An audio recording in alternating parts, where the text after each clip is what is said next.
Greetings to you or wherever you're watching me from. Ekudidi àsìkò yìí ní gbogbo ibi tí ẹ bá ti láǹfààní láti máa gbọ́ mi.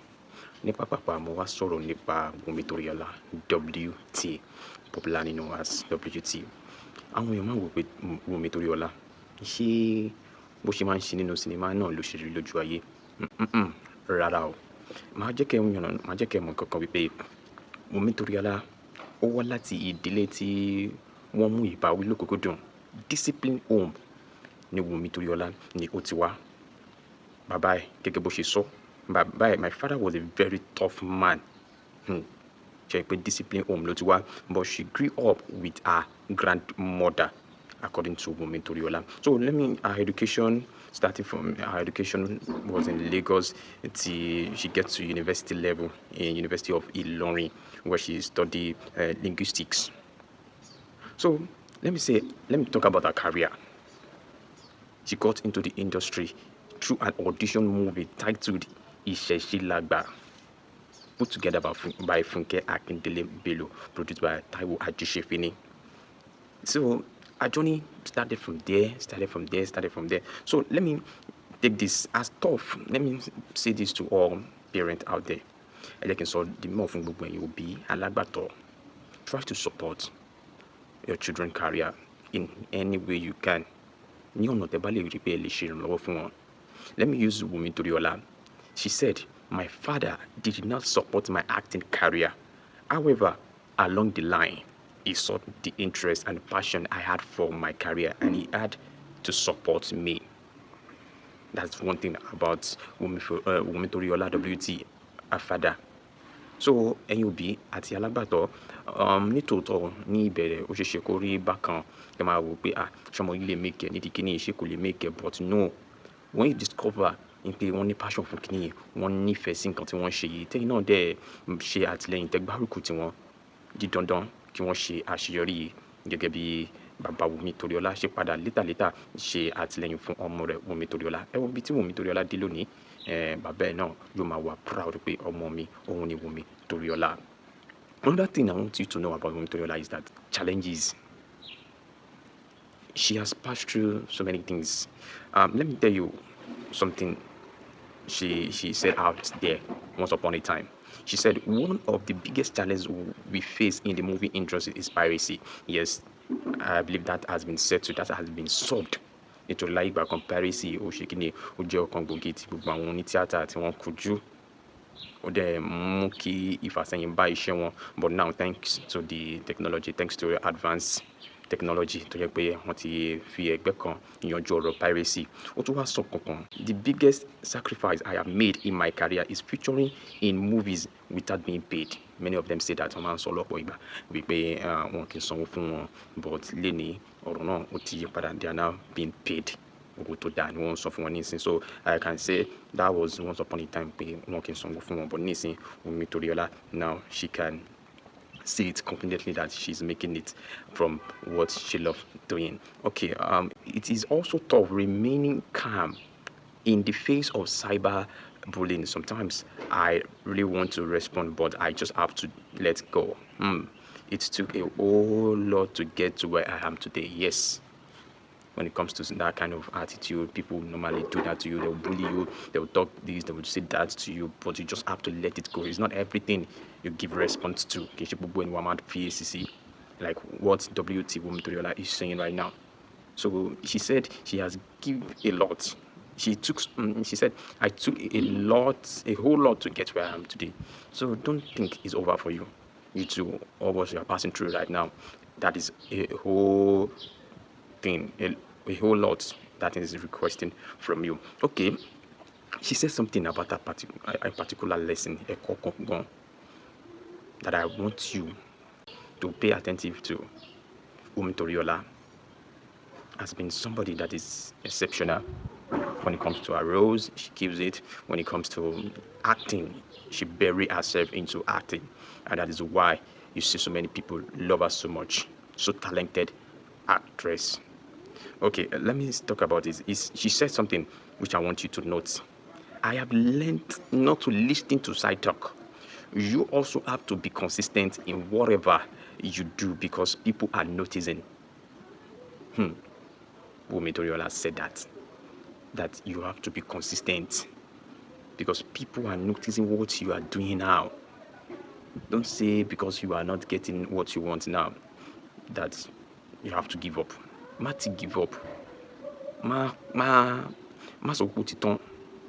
Díẹ̀ ẹ̀sọ́ tẹ́rẹ́tẹ́rẹ́ òun ló ń tibú gbìyànjú ní every time any day keep on doing it and hoping for the best. Pé lọ́jọ́ kan you wanna hit the right button. You can hear what Wunmi Toriola said. He said consistent is key in whatever you are doing because people are noticing. She even gave example of Fiaparesi. I have fans that have been following me from the days when I only played one scene in movies.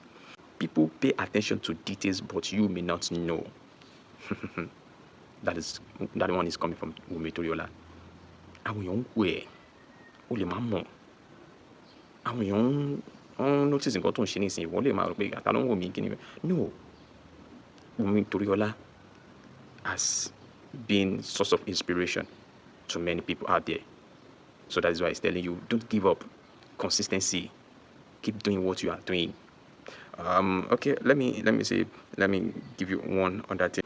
Fame has robbed me of my freedom. Sometimes I cannot decide to just do whatever I want.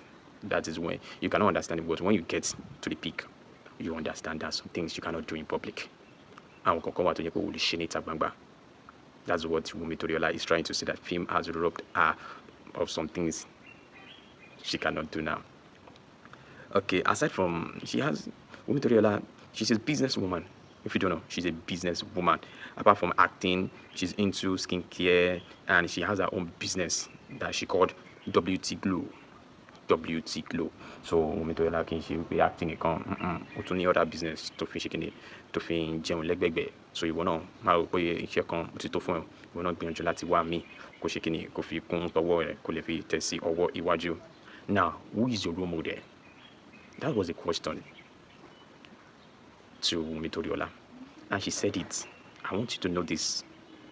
Everybody that has done great things in their career are my role models. Ode Shebe Otokasi, the like of Joke Slaver. She's a role model when it comes to this industry, acting line. She said anybody that has done great in the industry. So who are you looking up to? Have they done one or two things that is amazing, that you can say, yes, just because of this, let me select this person. Be role model. So anybody you want to choose as your role model, choose wisely. When you know that. So marriage, Wunmi Toriola does not want to talk about her marriage in public. So we know that she has a son, Amokoni Omokon, and then during our incident to 2019.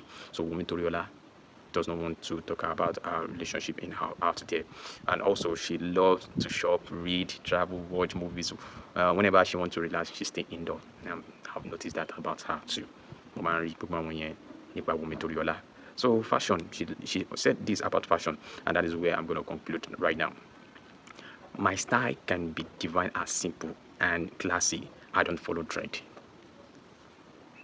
She said her designs are classy.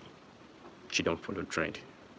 So we want to tell you, that's son Wunmi Toriola said it, that she did not follow trend. And I believe you have been able to pick one or two things.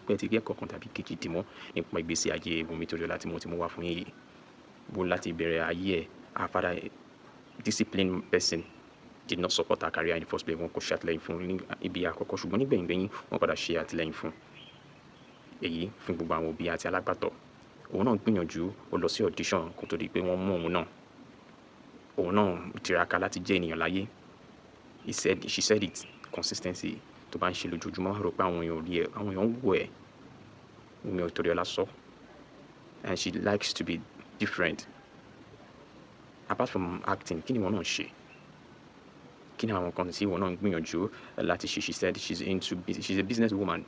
Very she's into WT Glow, and she also do something different apart from acting, just to support her acting career. Kí ni wọ́n náà ṣe láti support iṣẹ́ kan tó lè gbìyànjú kó tẹ̀síwájú? And lastly, about her own trend, she says she does not follow trend. She likes to be unique. Wa kuyato. láàrin àwọn èèyàn. So Wunmi Toriola, and she has been great individual in this role. Though how many people say kò ní respect, o máa ń ṣe bí kíni náà, that is what she's known for. Nǹkan táwọn èèyàn mọ̀ fún nìyẹn. But behind the scene, which I can testify that she's a great individual. Èèyàn tó dáa púpọ̀ òun ni Wunmi Toriola. So what do you know about Wunmi Toriola? Ẹ fi ránṣẹ́ sí abẹ́ comment section wa. Ẹ jẹ́ kí n gbọ́ látọ̀dọ̀ yín. Bóyá mi ò sọ débi tẹ́ yé ó yẹ kí n sọ dé. Ẹ jẹ́ kí n gbọ́ lábẹ́ comment section. And if you love Wunmi Toriola, do well to like, share and subscribe. Thank you. Tó bá fẹ́ dàbí everybody, ó gbọ́dọ̀ máa ronú bí everybody. See ya later.